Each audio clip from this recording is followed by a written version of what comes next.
what's up, killers? It is your final girl, Mel, and this is my Killer Podcast, and today we are doing the Huck's Pop Culture Cafe Challenge, the Desert Island A to Z stack. It's a big one. Stay tuned.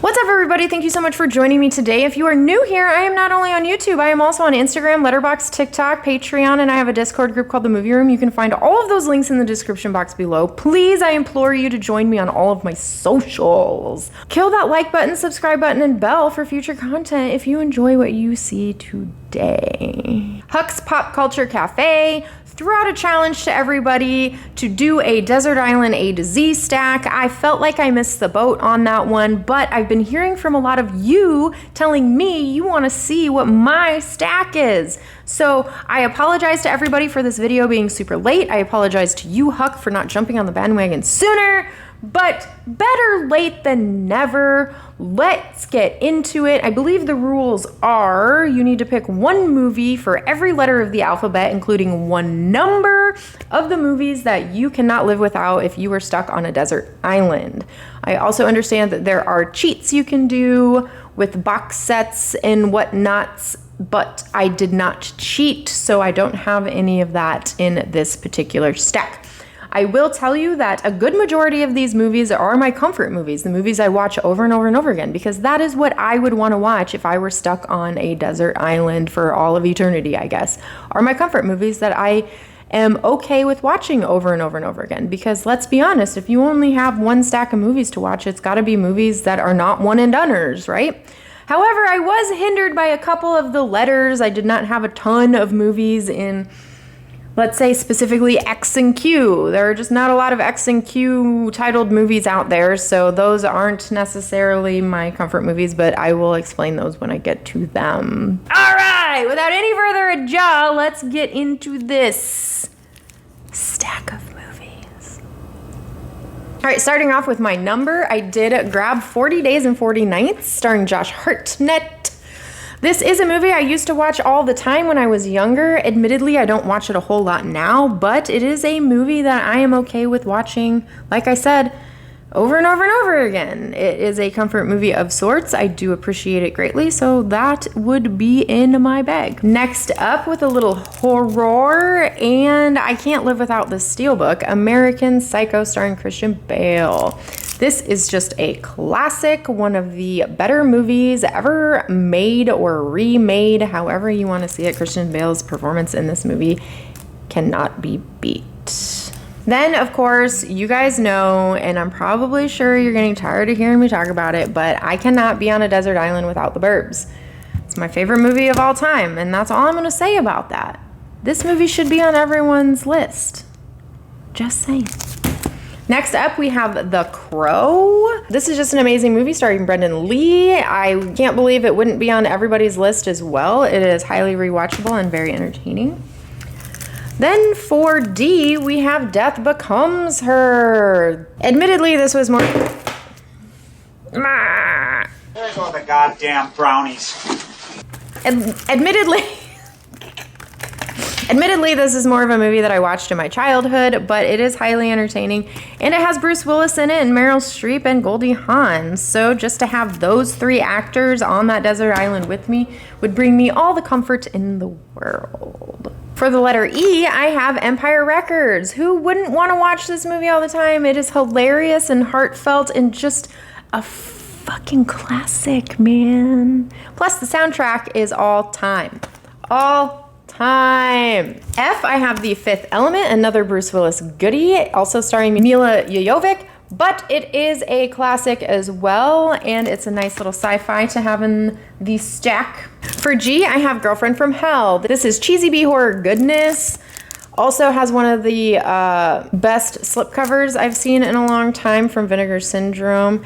It's more of a comedy to me, more of a dark comedy, less of a horror, but it's definitely good to have some dark comedies with you on that desert island. Next up for H, I have Heathers. I absolutely love this movie, one of my favorite Christian Slater movies. It is very entertaining, but very dark.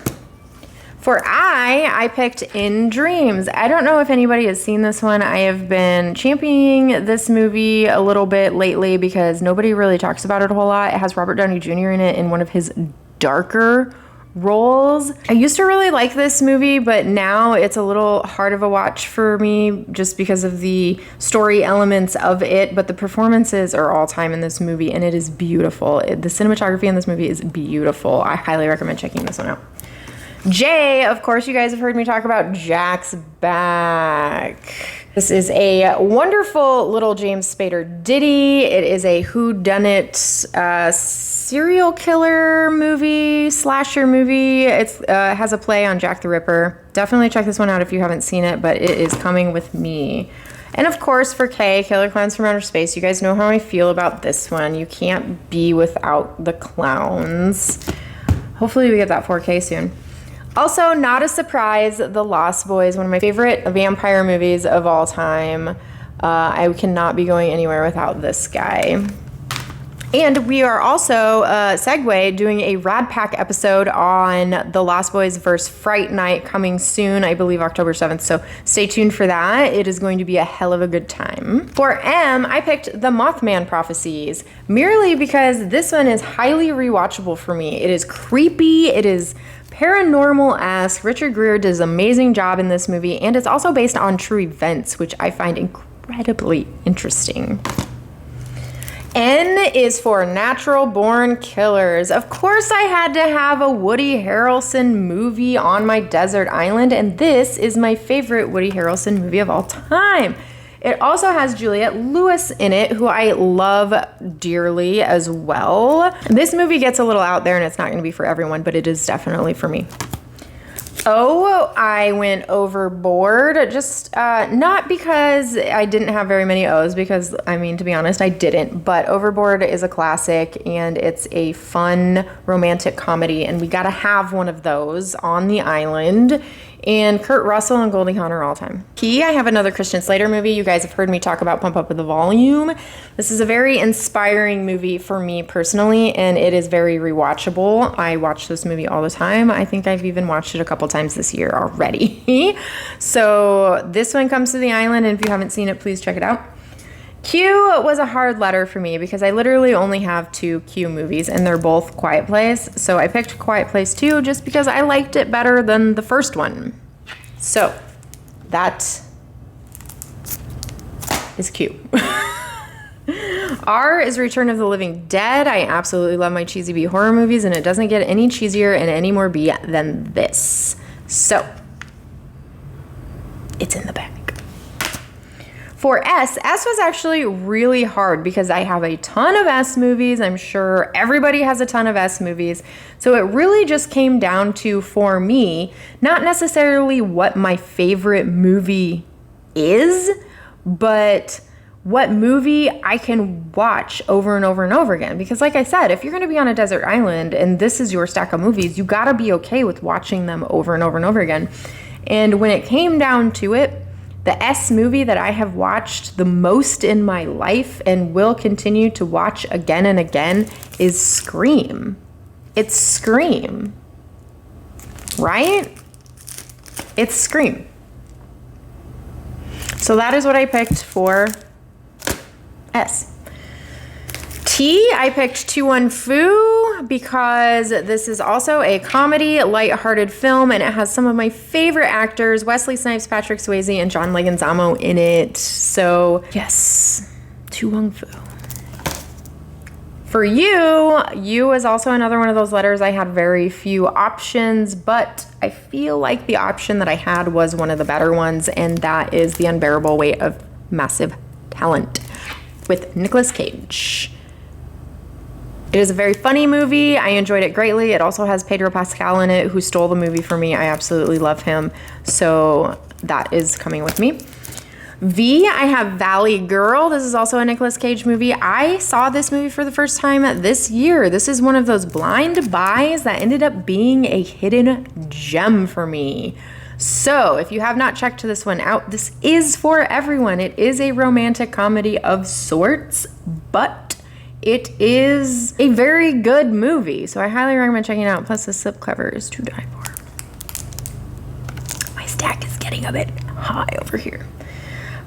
This next movie, 4W, is legit the definition of comfort movie for me. And that is What Lies Beneath.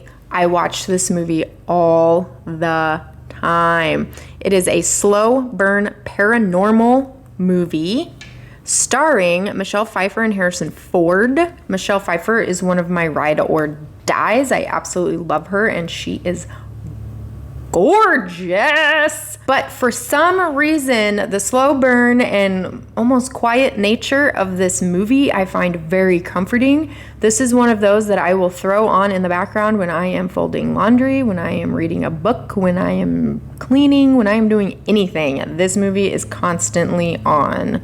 I highly recommend checking it out if you haven't seen it, but I'm sure most people have probably seen it, but go ahead and give it a rewatch. It's worth it.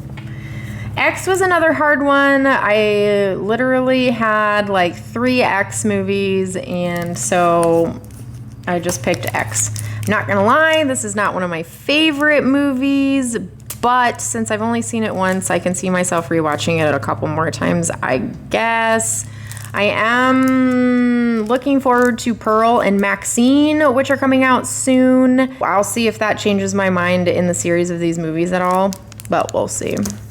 For Y, I picked Yummy. This was literally one of the only Y movies that I have, so there's that. I'm not going to say much about it. It is a zombie flick. It's okay. It's entertaining. It has some good gore. And Z, I picked Zombie because it doesn't get any better than this movie.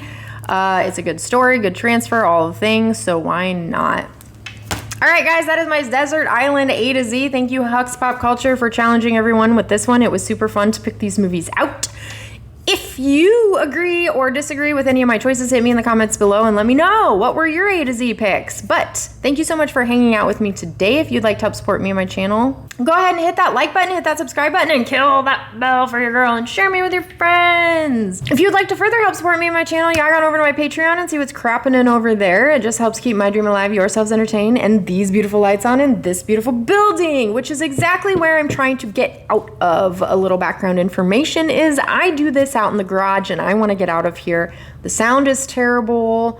The lighting isn't great, and I can't control a lot of things like what's happening outside. I am trying to renovate a room in my house for my movies and for my studio-esque, whatever you want to call this thing that I sit at. And Patreon is where that is happening. I want to thank all my Patreon supporters that I have right now. You guys are keeping my dream alive. If anyone else is interested in how you can help me achieve my goal of renovating a movie room, hit that link in the description box below and log on over to my Patreon and see how you can be a part of this thing. But until the next time we gather, have a killer day. Peace.